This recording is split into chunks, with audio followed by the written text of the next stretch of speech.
Bonjour à tous, dans cette vidéo nous allons parler des recettes de l'État français au travers des différents impôts, taxes et cotisations. On verra comment ça fonctionne en France et on comparera les montants avec l'international. En France, l'administration publique, c'est-à-dire l'ensemble des composantes publiques qui représentent la France, récolte des recettes via différents moyens, impôts, taxes ou cotisations. Ces recettes servent à financer tout un tas de dépenses. On peut penser à la santé, l'éducation, l'armée, les universités, etc. Aujourd'hui, dans cette vidéo, nous nous concentrons uniquement sur le volet des recettes et pas du tout sur le volet des dépenses. On adressera ce sujet plus tard sur la chaîne. L'objectif n'est pas de dire si ces recettes sont pertinentes, si elles sont trop nombreuses, pas suffisantes ou mal gérées. C'est pas du tout l'objectif. Ici, nous faisons uniquement un état des lieux du fonctionnement pour mieux comprendre comment ça fonctionne. Nous allons regarder le fonctionnement des impôts en France dans une première partie. Pour commencer, il faut définir ces différentes recettes, donc impôts, taxes et cotisations. Qu'est-ce que ça veut dire concrètement? Pour cela, pour les distinguer, il y a trois critères. Il y a l'obligation, si le citoyen est obligé de la payer. Il y a si cette imposition, ce critère fiscal est affecté à une dépense précise, on peut par exemple des cotisations sociales, et si elle offre ou pas une contrepartie directe au citoyen, on peut par exemple penser à l'assurance chômage. Des exemples pour chacune de ces trois catégories, impôts, taxes et cotisations, seront donnés juste après. Pour ce qui est des impôts, ils revêtent le caractère obligatoire, mais ne sont pas affectés à une dépense et n'offrent pas de droit particulier. Par exemple, l'impôt sur le revenu, ça va dans le pot commun de l'État, mais n'est pas affecté par définition à une certaine dépense. Pour ce qui est des taxes, c'est obligatoire, comme pour l'impôt, mais en plus, c'est affecté à une dépense. Par exemple, on peut penser à la taxe de séjour, qui sert à développer le tourisme. Enfin, il y a les cotisations. Elles sont obligatoires, affectées à une dépense précise, comme les taxes, plus elle offre une contrepartie aux citoyens qui cotisent. On peut prendre l'exemple de l'assurance chômage. On va prendre quelques exemples pour chacune de ces catégories pour mieux comprendre. Dans l'impôt, par exemple, on a l'impôt sur le revenu. Comme je dis précédemment, il va dans le pot commun de l'État et ensuite, à travers des différentes lois de finances, l'État affecte ses dépenses à tel ou tel endroit. Il y a la taxe sur la valeur ajoutée, la TVA. C'est pareil, c'est pris à chaque achat sur ce qu'on achète, un certain pourcentage, mais elle n'est pas affectée à une dépense directe. Alors celle-ci, elle est un peu trompeur parce qu'elle s'appelle taxe sur la valeur ajoutée, mais pourtant, d'après la définition, c'est un impôt. Il y en a plusieurs comme ça, c'est pas parce que c'est marqué taxe que c'est forcément une taxe. Ensuite, on peut penser également à l'impôt sur les sociétés, qui est un impôt que les sociétés versent à l'État, et celle-ci, non plus, n'est pas affectée à une dépense. Ensuite, les taxes, on peut penser à la taxe d'aménagement, qui est donc un financement des équipements publics, voirie, école. Donc à chaque fois que la taxe rapporte cet argent, elle doit forcément financer des équipements publics. Il y a également la taxe de séjour qui sert à développer le tourisme. Donc quand on va dans un hôtel, en général, on paye la taxe de séjour. Et cet argent récolté par l'État doit permettre à développer le tourisme.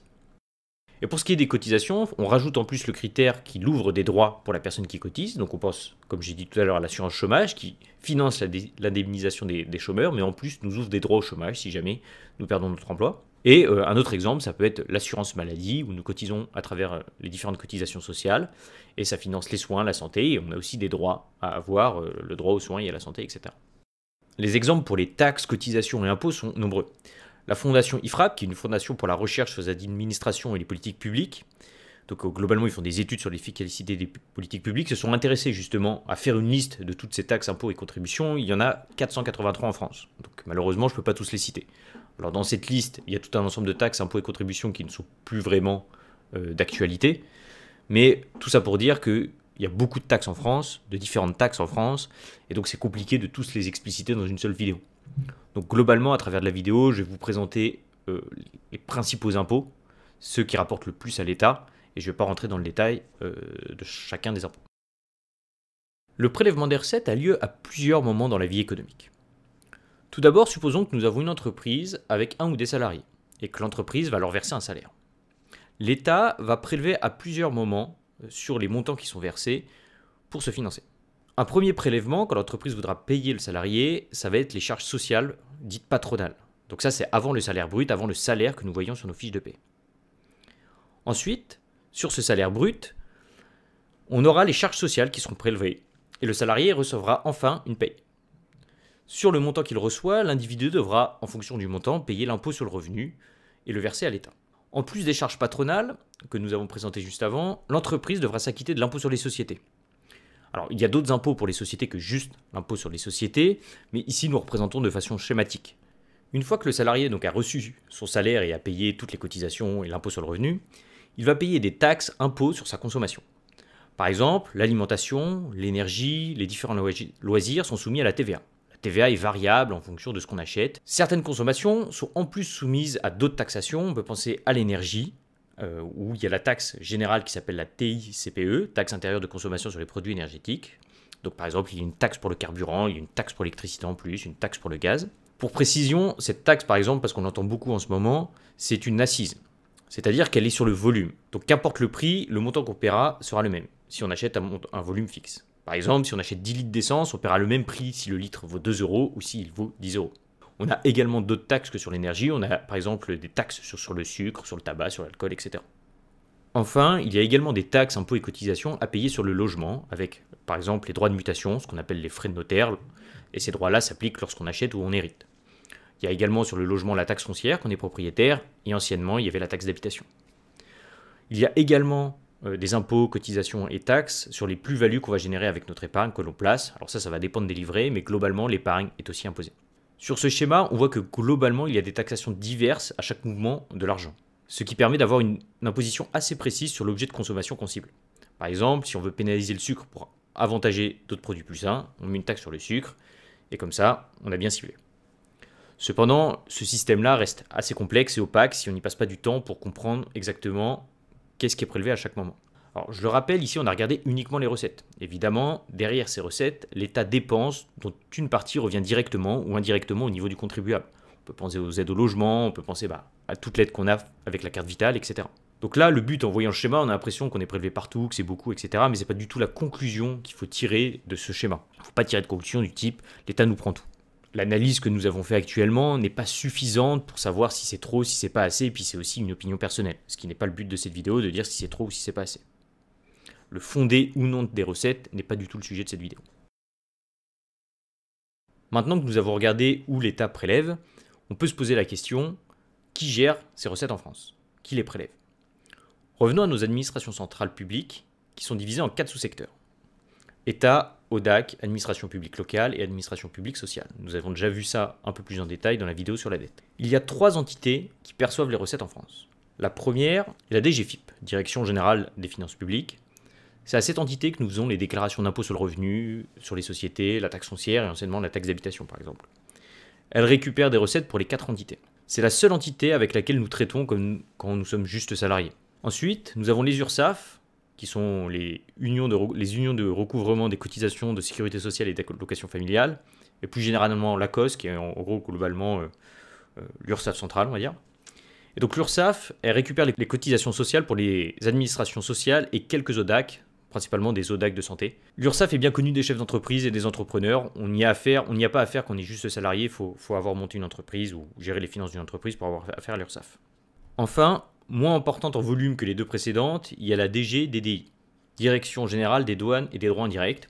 Elle récupère globalement les droits de douane, la TVA à l'importation, les amendes et récolte uniquement des recettes pour l'État.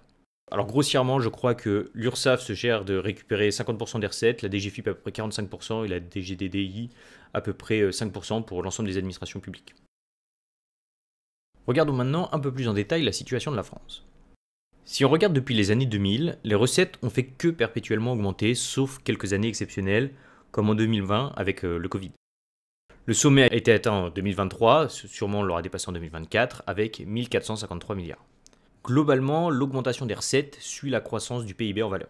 Pour le remarquer, on peut regarder un deuxième graphique, où sur ce graphe, on a les augmentations des recettes des administrations publiques, en pourcentage, et du PIB, qu'on fait sur la même période.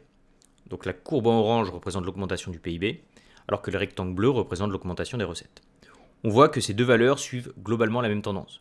Si on fait la moyenne sur ces 23 années, on obtient une croissance du PIB et des recettes de environ 3% par an. Cette fois, si on regarde les recettes des administrations publiques en pourcent du PIB, on voit que ça a pas mal fluctué pour en 2023 atteindre 51,6% du PIB.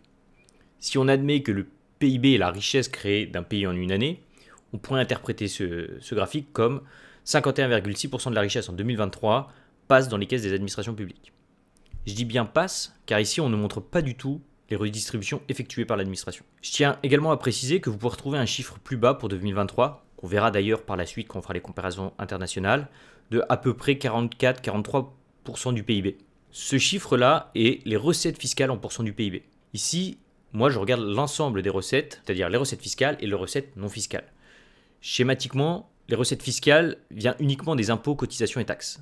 Les recettes non fiscales, ce sont des prélèvements non obligatoires comme les amendes, les dividendes touchés par l'État grâce à ses actions détenues dans des entreprises, des loyers que l'État aurait perçus, etc.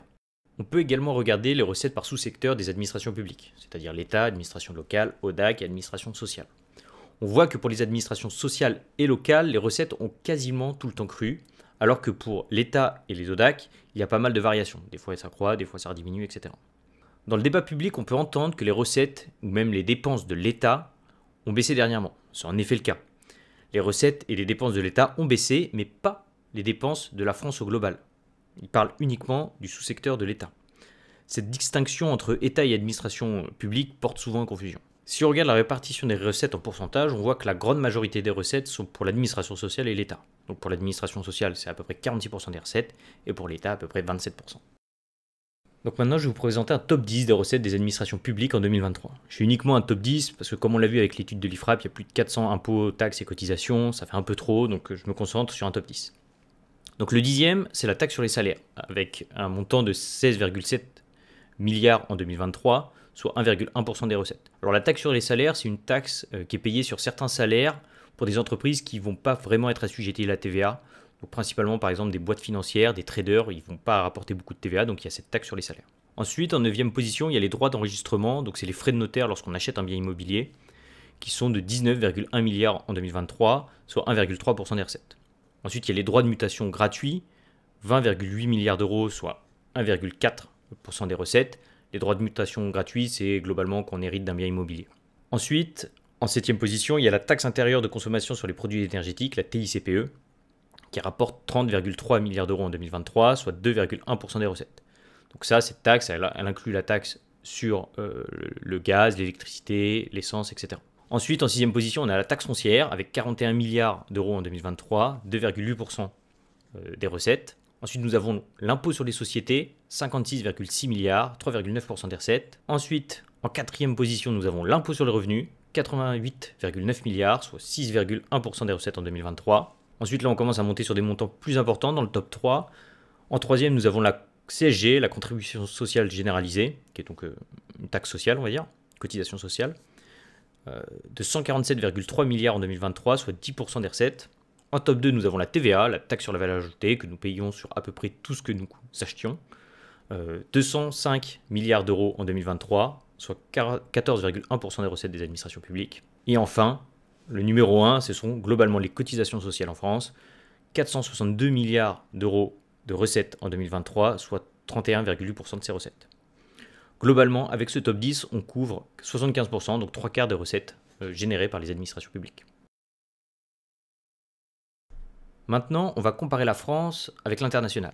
Alors, petit disclaimer avant de commencer, on va comparer des chiffres de recettes sans comparer les structures de l'État. La France, on va le voir, apparaît quasiment toujours en haut des prélèvements car nous avons un État très social.